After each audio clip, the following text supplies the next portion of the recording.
From the Broadcast Center at BCIT's Burnaby Campus, this is All Talk Radio. You're listening to 1680 The Crow.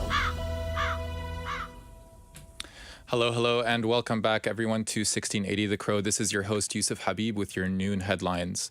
Incoming Surrey Mayor Brenda Locke has made clear her intentions to bring the city's policing transition to a halt, but the police board is putting no damper on their plan to keep the process going. Reporter Jacob New has more.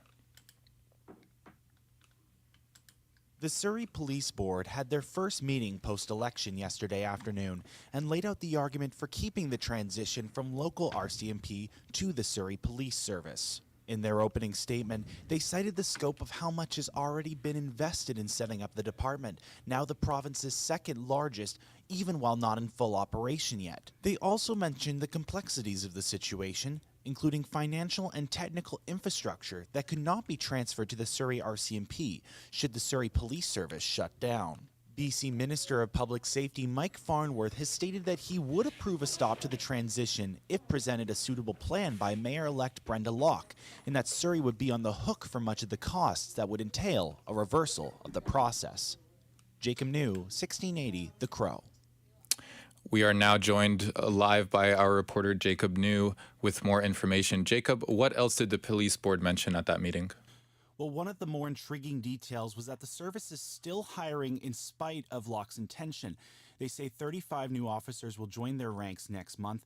That will bring the total number of members to about 185 in service. Chief Norm Lipinski also noted that more recruits are expected to be attending the Justice Institute of BC next year to join SPS in the future. And when can we expect more clarity what may happen? Well, Mayor-elect Locke is not in power yet, but she will be sworn in with her majority council on November 7th. She's expected to direct city staff to prepare a report that will outline how Surrey will return to RCMP jurisdiction. However, that report will still need to be approved by the provincial government if the transition is to be stopped. Thank you, Jacob. Up to a quarter of federal government employees are still experiencing problems with their pay because of the troubled Phoenix pay system, and the government might be running out of time to collect on overpayments. Laura Osman with the Canadian Press has the story. A new report from Canada's Auditor General says 28% of civil servants in its sampling had errors in their pay, which is down from an estimated 47% last year. Meanwhile, more than $500 million in overpayments were made to more than 100,000 employees, some dating back more than 3 years. If the government doesn't collect those overpayments soon, the auditor says it may run out of time to use some recovery mechanisms because of legal limitations. Laura Osman, the Canadian Press, Ottawa. Ontario Provincial Police Commissioner Thomas Carrick says that he believed Ottawa police would have stopped large trucks from going downtown and parking around Parliament Hill during the Freedom Convoy protest. Here is the report from Canadian Press. They could not certainly identify how long that would be. There was reference to multiple weeks, but also demands that would not be realized and committed protesters that would not be leaving unless those demands were realized.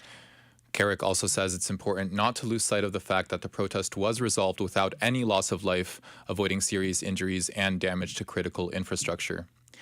A team of CIA experts that studied lessons learned from the contentious 2020 U.S. presidential vote had to unexpectedly withdraw its study after getting pushback from rank-and-file intelligence officers.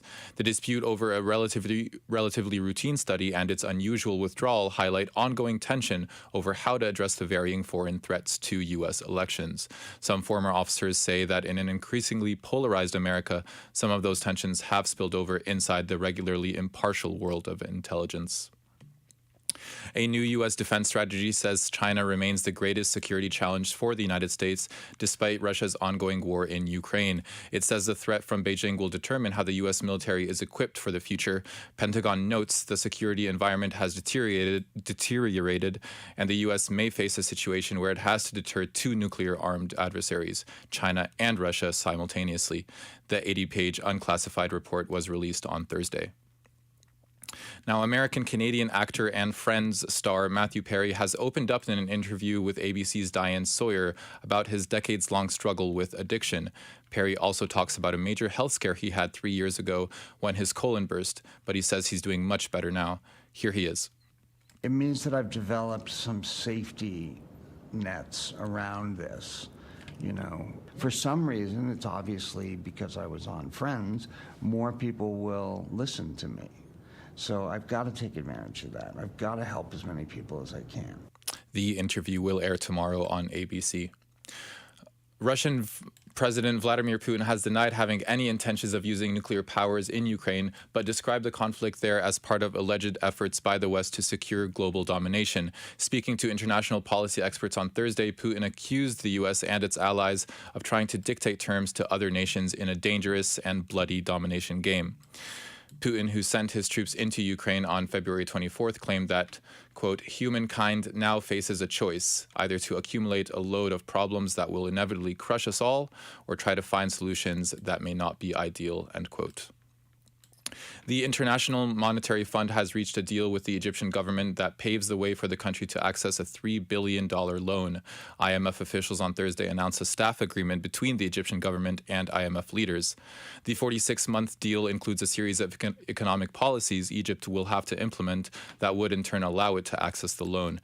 In a country that relies heavily on its tourism sector, the Egyptian economy has been hard hit by the coronavirus pandemic and the war in Ukraine, events that have disrupted global markets and spiked prices worldwide. Now, Elon Musk is telling Twitter advertisers he is buying the platform to, quote, help humanity. Ben Thomas with Associated Press reports. Elon Musk posted a message to advertisers on Twitter saying he doesn't want the social media platform to become a free-for-all hellscape where anything can be said with no consequences. He says he's buying the company because it's important to the future of civilization to have a common digital town square. The message reflects concerns among advertisers that Musk's plans to promote free speech by cutting back on moderating content will open the floodgates to more online toxicity. I'm Ben Thomas. Now, a former CIA officer who spied on Qatar's rivals to help the Arab country land this year's World Cup is now under FBI scrutiny. And newly obtained documents showed he offered spy services that went beyond soccer to try to influence U.S. policy. That is according to an unassociated press investigation into the work Kevin Chalker and his company Global Risk Advisors did for Qatar. Two people familiar with the FBI probe say it is focused on whether Chalker broke laws related to foreign lobbying, surveillance, and exporting sensitive technologies. The company's lawyer claimed that the company never engaged in any unlawful activity. For next year's Women's World Cup, Canada has been drawn in a group with co-host Australia, Ireland, and Nigeria. Canada coach Bev Priestman gives her thoughts on landing in Group B. Here she is. Yeah, I'm excited. It could be worse. It could be better. I think overall, not really any easy games. Even the likes of Ireland, you know, Vera Pauw, very experienced coach. They recently drew with Sweden. You know, I don't think there's any more an easy game. And they'll be out to prove in their opening game that they should be at this World Cup. So I'm excited more than anything. Hockey Canada says it has become a full signatory to Abuse-Free Sport, the new independent program to prevent and address maltreatment in Sports Canada. Effective immediately, all complaints of abuse, discrimination, and harassment at the national level will go directly to the Office of the Sport Integrity Commissioner. The announcement comes as Hockey Canada works to recover its reputation after it was revealed in May it had paid an undisclosed settlement to a woman in London, Ontario, after she had alleged she was sexually assaulted by 8 men, including members of the 2018 Men's World Junior team. Media and government investigations found that Hockey Canada had established funds to pay for, among other things, sexual assault settlements. The Canucks are looking to snap their losing skid tonight when they face the Kraken in Seattle. The Canucks are still without a win in all 7 games this season. However, they've won all 4 previous meetings with the Kraken. The puck drops tonight at 7 p.m. Individual effort has put 6 Toronto Blue Jay players up for MLB award consideration. The American League Silver Slugger Awards are given to the best offensive player in each fielding position. Catcher Alejandro Kirk, shortstop Bo Bichette, outfielders George Springer and Teoscar Hernandez, first baseman Vladimir Guerrero Jr., and third baseman Matt Chapman all received nominations. Kirk had an impressive season for the Jays this year, hitting 14 home runs and 63 RIBs in 139 games, and making the American League All-Star team. Guerrero Jr. and Hernandez previously won the award last year for their positions.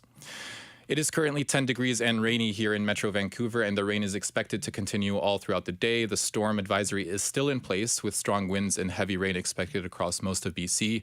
BC Hydro says that just over 11,000 Lower Mainland customers are in the dark as of 11 a.m., so be prepared for strong rains. That's all for me today, guys. Be sure to tune in at 1 o'clock with Jasper Chu. Yusuf Habib signing off for 1680 The Crow. Stay tuned for more on BCIT's 1680 The Crow.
It's extremely important for people to stay healthy and to stay active as much as possible.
Everything is changing to digital. Everything is online. People aren't just waiting for the 6 o'clock news anymore. People want their news right now. They want to be able to go onto their smartphone, onto the internet, and see the news that they want to see. Vancouver is growing at, a really rapid rate, the Lower Mainland even, and with the tools that we're given here, we're able to cover all of that. Welcome to BCIT Magazine. I'm Radhika Sikka-King. In the program, they really leave it up to you. I mean, the help is there when you need it, figuring out how to use the programs like Premiere, Audition, and figuring out how to use the cameras. But it's up to you to sort of experiment and figure out what you can do when you go out in the field. They brought candles and flowers to remember the student who lost her life yesterday. Theresa May says the international community condemns Moscow. They really make sure that you know the basics and you are able to put out a quality product. I'm Brady Tretanero. And I'm Radhika Siggi-King. Thank you for tuning in to BCIT Magazine.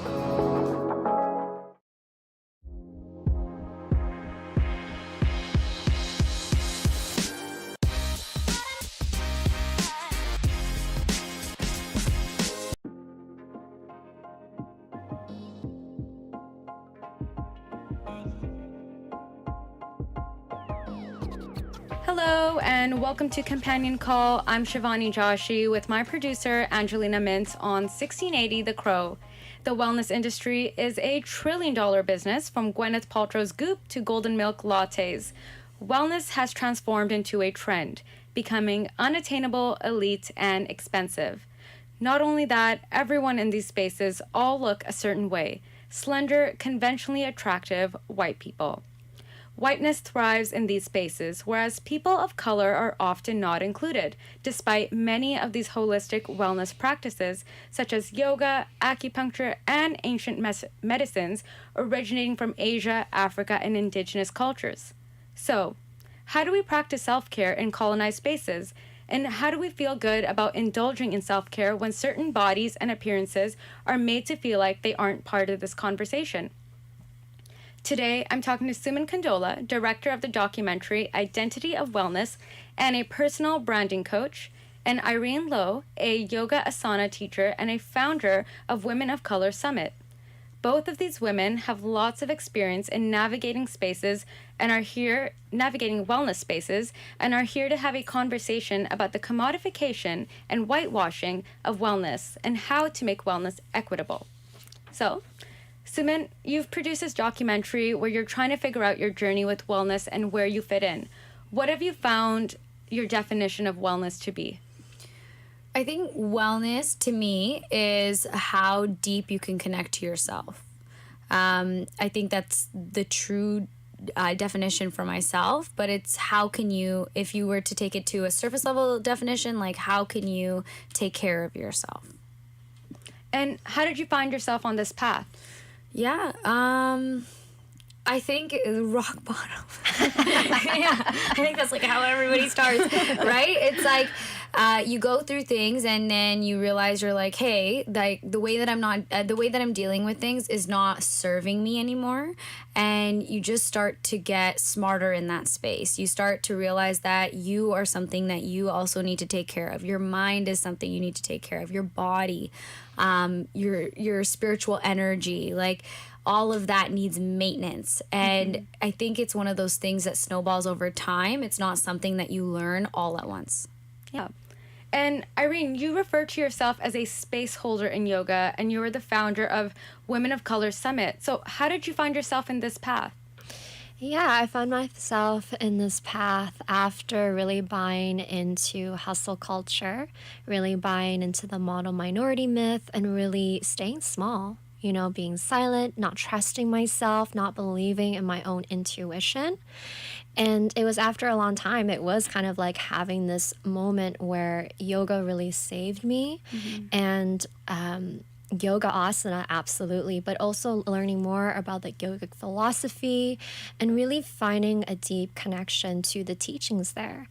And it was then that I started to learn a little bit more, do a teacher training, and then found that I really enjoyed holding space for others to also come back to themselves.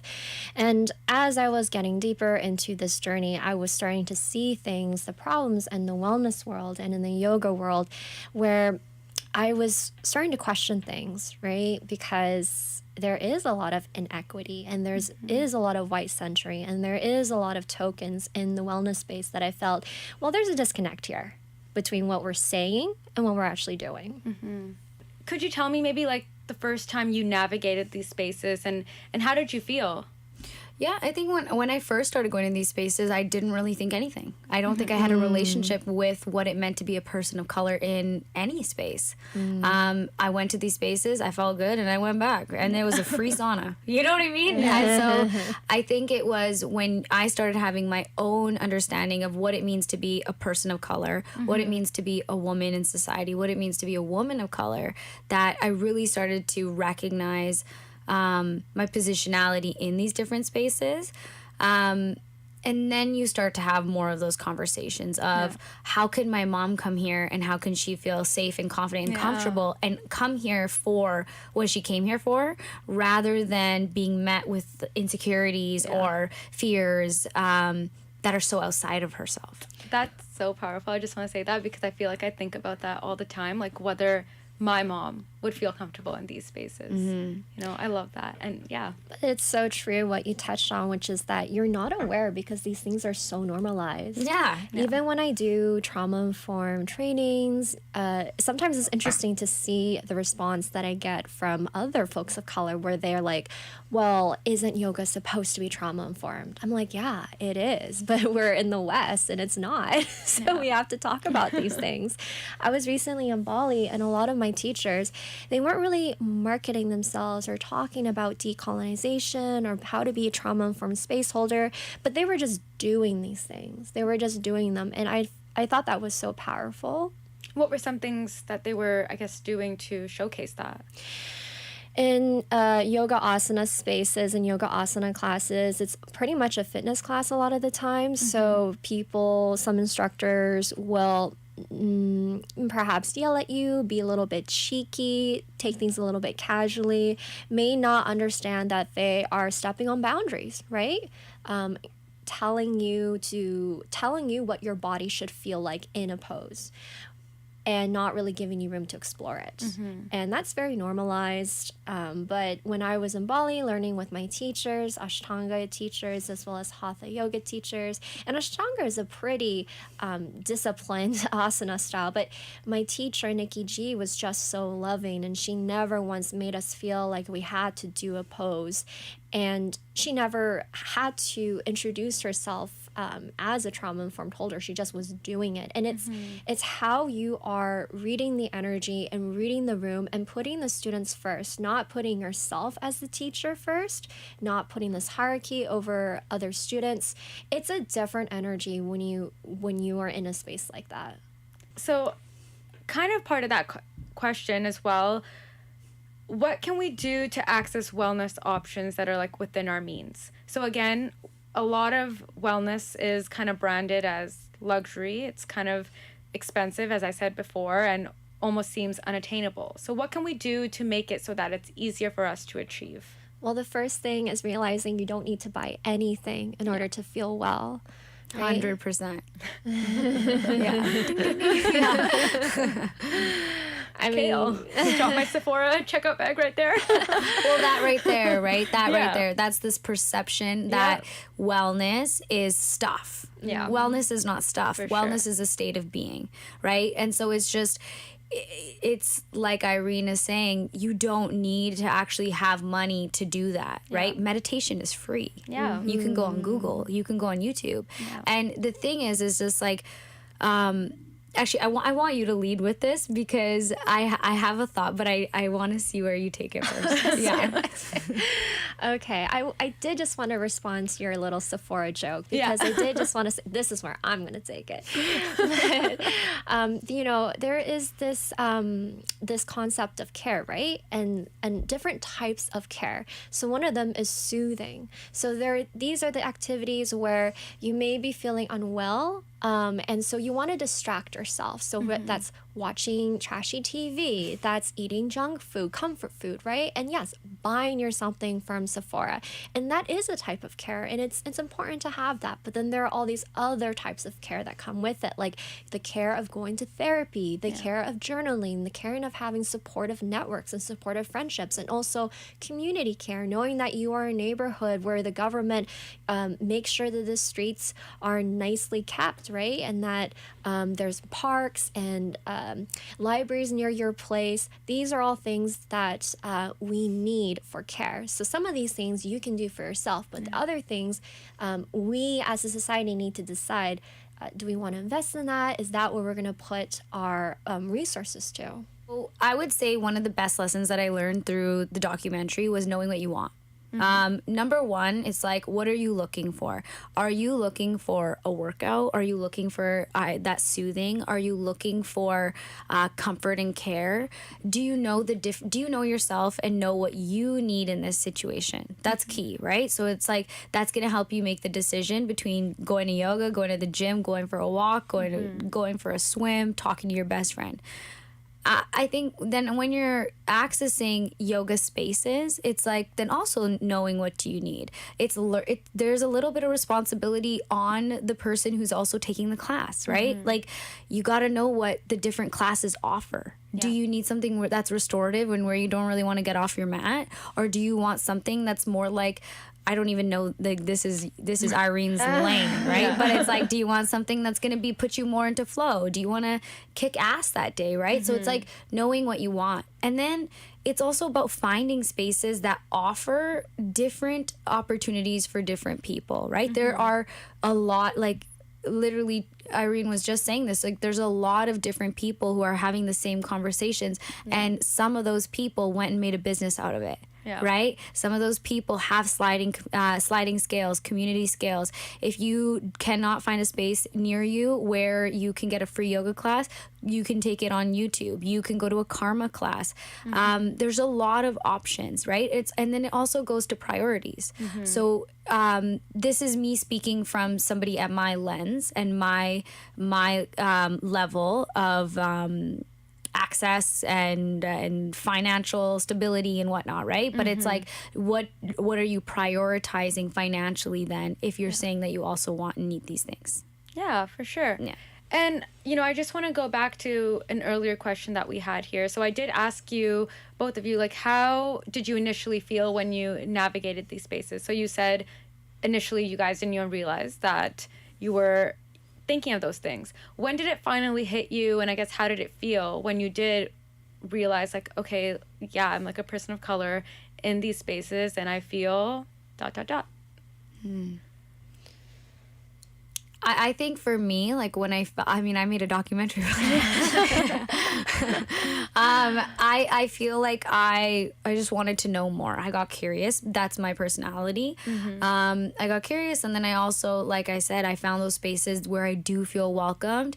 And there's a space that I live downtown, and there's not a lot of people of color who go there, but I don't feel othered anymore.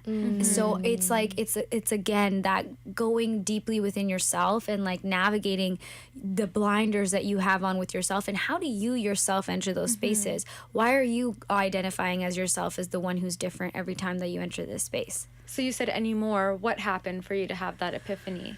I just don't think that I value the things that I used to value, or see things the way that I used to see them, right? It's like, I am there for my practice, for me to feel good. I know why I'm there now. Before, I didn't always know why I was there. You know what I mean? Like, now I know, like, it's a beautiful sound bowl yoga class and I love it. And that's why I go, Like, I don't care about who's next to me on the mat. The teacher's great, and that's why I go. Yeah. Lovely. Setting your right expectations. Yeah.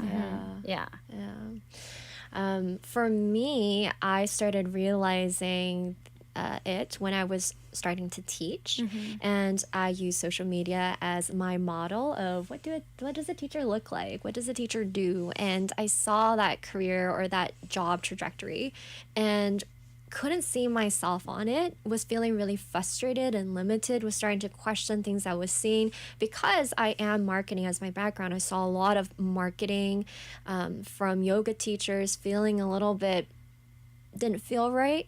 And that's really when I started to decolonize my yoga practice, decolonize wellness, and really start to identify with my different intersectional identities.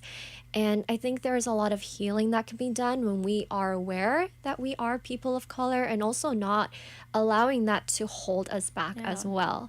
I think it's so powerful. I mean, I co-created the Women of Color Summit because I wanted a healing and creative space for other women of color and non-binary people of color. And I love that. But that doesn't mean that everything that I do is just for one community that I have, my Patreon club. It's actually quite mixed in terms of ethnicities online on my Patreon. So I love to hold space with people who, at the end of the day, share the same values on wellness and spirituality as me. So just in closing, if you guys can tell me, like, how do you practice self-care in colonized spaces, and how can we decolonize? I'll let Irene go first. Decolonization starts from within. So first you have to dismantle, encounter and then dismantle the colonizer within. So because we all live in this Western society, there is someone in you that believes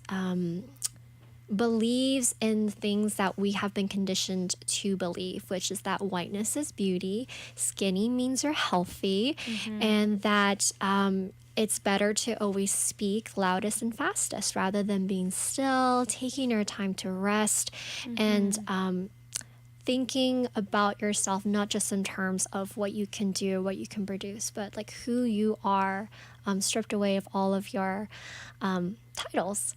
And so that for me is one of the things that you can do to dismantle this sort of colonized thinking, which is first admitting that you are also a part of the problem, right? Like, I find that we sometimes other and we say, I'm not like that, I'm a good person. Yes, you are a good person, but you're also capable of saying and doing harmful things. So if you can't admit that, you can't take accountability and you can't change. And like, this goes for everyone, right? Like, as a person of color, you can also be capable of perpetuating other racist stereotypes and racist thinking against yourself and to other people. Like, you know, there's like this competitiveness that happens that divides you from other women as well as women of color. And for me, I love collaborating with other women of color because I love it when they succeed. When it's like what you're saying, Sue, like when you see someone that looks like you succeed, you just feel so inspired. And I want us to feel like that rather than feeling like, oh, well, there can only be one of us in the room, or feeling like we have to be in that room. Not limiting ourselves to this one vision, this one imagination of what the world can be, of who we can be. Yeah, I love that. Thank you. Yeah. I'm just like listening. You're like, pause. Yeah, 100%. You do need to really look deep within your own layers of colonization that you have within yourself and like start to work through that. You know, something I wanted to say to what you just said though is, let's use the women on women example, right? This is a way that you can look at it. It's like, at one point there was this idea of like there can only be one. Oh, but like if they're there, like how can I also be there? Because it used to feel like a checkbox on like, oh, I have my diversity check in here. But you can create so many of your own spaces now. But just because that's a reality doesn't mean you can't or don't go through the emotional up-leveling that you need to go through in order to be able to actually occupy that type of consciousness, right? So it's like, it takes time for me to know that you guys can both be successful and incredible, and that doesn't take away from my success. And my success doesn't take away from your success, right? That's how you build community. Like, if we circle it all the way back, that same community I built within myself, of knowing that my abundance isn't in jeopardy because of somebody else's abundance. That's that inner work, right? Yeah. And when it comes to practicing self-care, like what does self-care really mean to you? Like that's how I would ask somebody, like, what do you do when you feel good? What do you feel when you're not thinking? What do you feel when you're rejuvenated? How do you feel when you are soothing yourself, right? Yeah. And it's finding those answers within yourself. I think we search outside of ourselves a lot, right? Yeah. And it's like, how can we become like our greatest teachers again? Yeah, it's a sticky combo. Yeah. Perfect. Thank you. Ooh, thank you.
I dream a lot about the day that my family will arrive here in Victoria.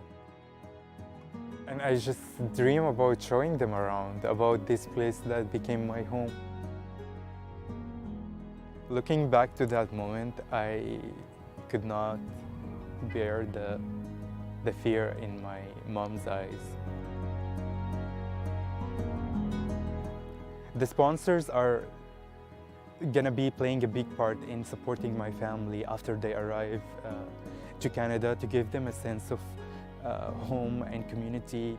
So I went to a meeting with Tam and the sponsors at the Intercultural Society, and when I learned the amount of money that needed to be raised to bring his mom and his two sisters here, I was shocked. I was shocked, upset, thinking, why does it have to be so much? We have formed a sponsorship group of 12 amazing individuals and supporters who reside here in Victoria on the island. And we work with ICA, who's a sponsorship agreement holder. They work in coordination with the Canadian government. And these organizations are giving number of seats every year to sponsor refugees. We're so lucky to get a seat finally after 5 years. You know, his family is just at a risk. I have no idea how he manages each day with his mental health. It's actually amazing how he keeps it together. He's such a hard worker. He's been working. I know that he's been not only doing that, but school on top of it and doing exams, and he blows my mind. You know, we don't appreciate how good we have it here in Victoria. You know, we live in a very wealthy place, a very safe place, and now we know with Ukraine, like that was thought to be a safe place too, and now it's not safe. Syria was once thought to be a fairly stable, safe country to live in. I just can't believe the circumstances they have to survive each day compared to even third world other countries that are out there. It's a whole different level of struggle in places like Syria. We had met on Zoom last week, I think, with his two sisters and his mother, and they are really beautiful people, and they live in appalling conditions right now in Lebanon. They're illegal refugees. They're not allowed to work. They can barely put food on the table. They get by on what TAM can send them in terms of money. There's been quite a few hard days where he just wants to chat with them, and until that moment happens, he has that fear in him of, like, are they still there? Are they still breathing? And that's a reality for him every hour, every day. اوكي عادي. كيفكم صباحو؟ تمام صباح الخير. صباح الخير. هاي يا مامي. كيفك يا قلبي؟ اشتغلتم كيفكم انتو؟ هاي ماما كيفك؟ I left Syria, there was like an attack from all around the city, from different parties. And I wasn't sure if I would make it, you know, out of there alive or not. Around that time, like, it was really harsh. We had over like 40 missile attack on the city within like 2 weeks. So it was really bad.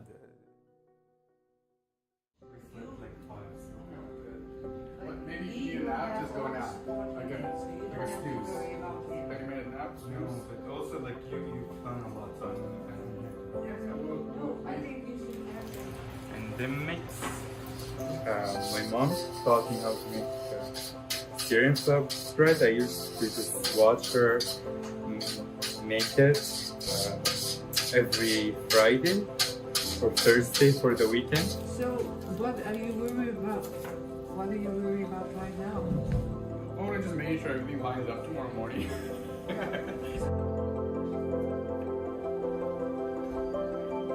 You know, like the GoFundMe page, that's an online thing, and people, you know, can read the story and be inspired that way. But it's to put just the work of making the food and making the scarves and doing the art and people coming together and giving in this more concrete and creative way. Are you excited for today? Yes, it's finally happening. Been lots of planning and lots of preparation and just getting stuff done and lots of amazing friends and people helping. So I'm actually very excited. Not nervous at all, I would say. Just looking forward to just share my story with everyone. So we were just on our way to the souk. Like I had that feeling in my gut that don't go using that road. When I go, I felt strongly that we should use a different route to get there. And I was telling my mom, we're almost arguing in the street, no, I don't want to go there, let's take the other one. So I insisted. Not even a minute later, just hear a high pitch bombing.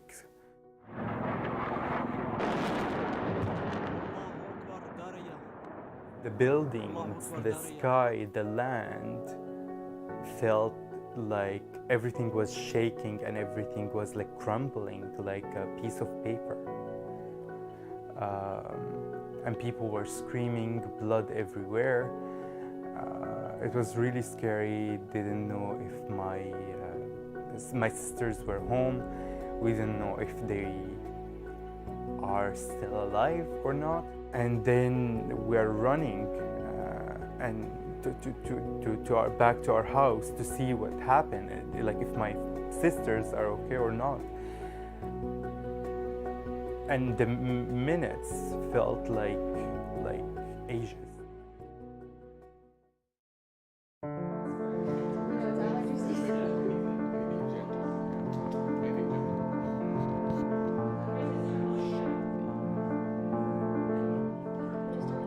Just lots of mix of emotions, happy. Feels like home actually, with all the people, the love, really good. All three of my daughters will be here today at one point or another, either as artists or organizers, and we all live in the same city and I see them frequently, and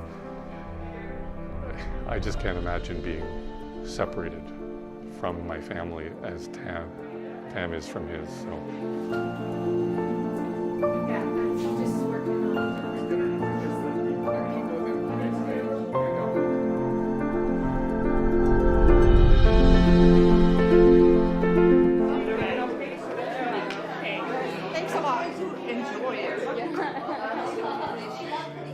Who's never experienced any of these conflicts, how fortunate I am, and if there's some way I can help, it's nice to do so.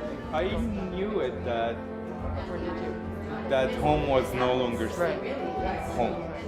Maybe you can introduce you to one of our amazing artists, Hala, from Ukraine. I have 3 pieces that I donated. One called Lights of Hope. I have my whole entire family in Ukraine right now, and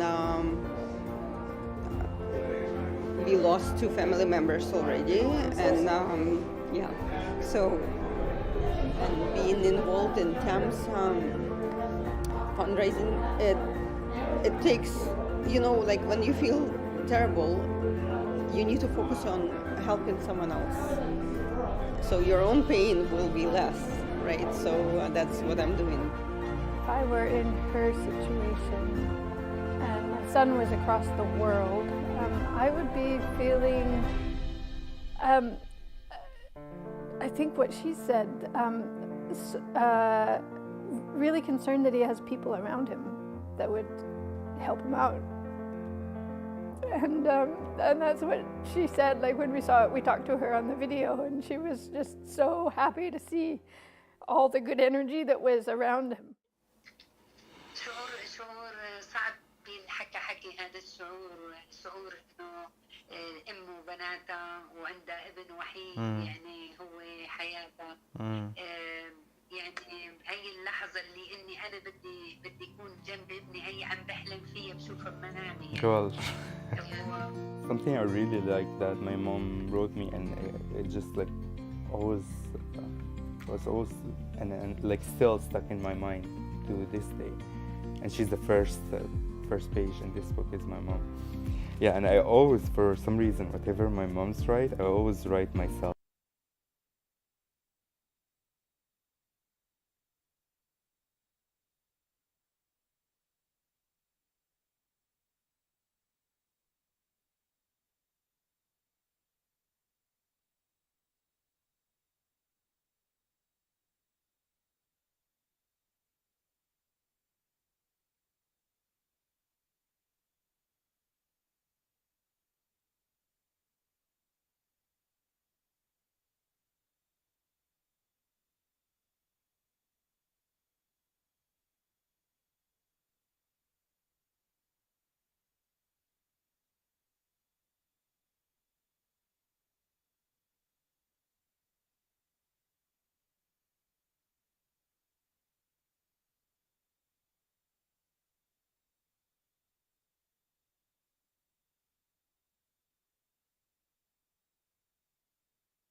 From the Broadcast Center at BCIT's Burnaby Campus, this is All Talk Radio.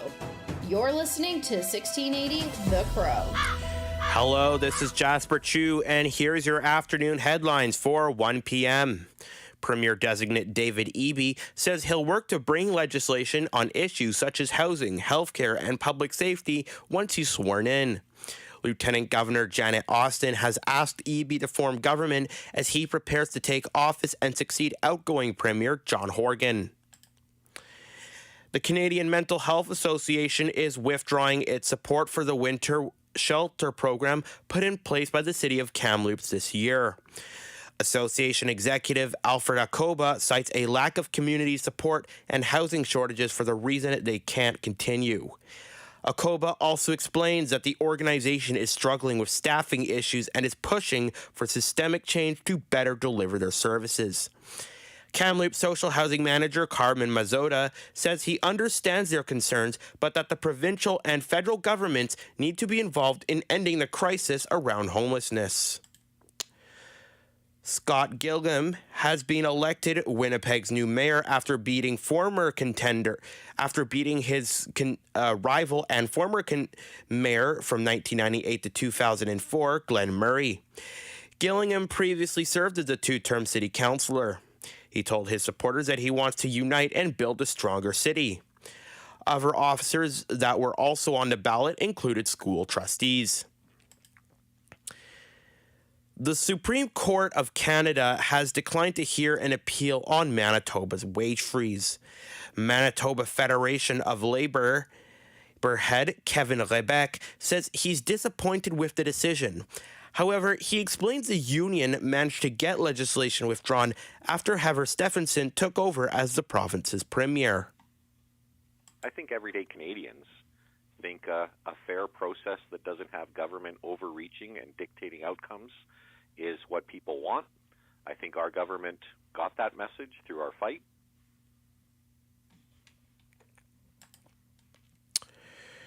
Ontario Provincial Police Commissioner Thomas Caricu says he believed the Ottawa Police Service would have stopped the trucks of the Freedom Convoy from parking in Ottawa in his commission to the Public Order Security Commission.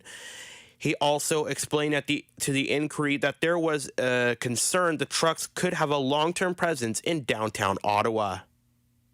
They could not certainly identify how long that would be. There was reference to multiple weeks, but also demands that would not be realized and committed protesters that would not be leaving unless those demands were realized. It's now 4 years since the Pittsburgh synagogue attack when 11 Jews were murdered, being one of the deadliest anti-Semitic attacks in American history. Community leaders are growing ever more dismayed with growing anti-Semitism in the United States, especially in light of a series of anti-Semitic comments made by rapper Kanye West. One Pittsburgh Jewish leader says it's re-traumatizing as they mark this devastating anniversary. A recent U.S. defense strategy says China remains its greatest security threat amid the ongoing Russian invasion of Ukraine. It says the threat China poses will determine how the U.S. armed forces are equipped and organized in the future. The U.S. Department of Defense notes that the geopolitical situation has deteriorated to the point that the U.S. will have to fend off against two nuclear-armed adversaries. The defense strategy was classified and released today. Prince Harry's memoir, titled Spare, will be released January 20th, 2023. Publisher Penguin Random House promises Prince Harry will tell his story with raw, unflinching honesty. It will be called Spare, presumably because he was not the first in line for the throne. Harry is expected to detail his perspective on his parents' marriage falling apart, the death of his mother, and his willingness to walk away from royal duties. Spare will come out in 16 languages. Harry himself will read the audio edition. Financial terms were not disclosed, but Harry will donate the proceeds to British charities. I'm Archie Zaraletta.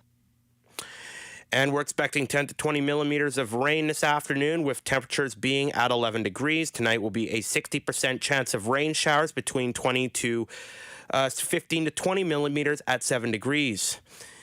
Anyways, this is Jasper Chu with your 1 p.m. headlines for 1680 The Crow. Have a great afternoon, everybody.